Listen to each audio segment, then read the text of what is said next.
Proses perceraian berlangsung, Desta dan Natasha Rizky akan liburan bareng.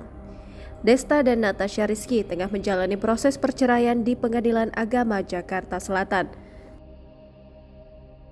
Meskipun demikian, hubungan Desta dan Natasha Rizky terbilang baik. Hal itu juga diakui Desta seusai menjalani mediasi bersama Natasha Rizky. Bahkan, Desta dan Natasha Rizky masih saling mengunjungi satu sama lain.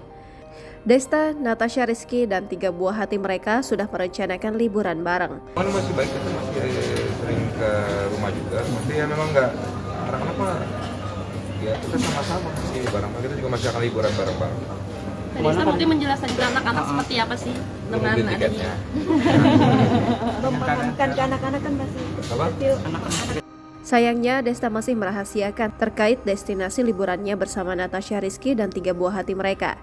Sementara itu, Desta juga belum bisa memastikan bagaimana caranya untuk memberi pengertian kepada 3 buah hatinya soal kondisi orang tua mereka. Seperti diketahui sebelumnya, Natasha Rizky dan Desta menjalani mediasi dalam sidang perdana perceraian mereka. Desta melayangkan gugatan cerai terhadap Natasha Rizky di Pengadilan Agama Jakarta Selatan pada 14 Mei 2023. Jangan lupa subscribe, share, komen, dan like ya!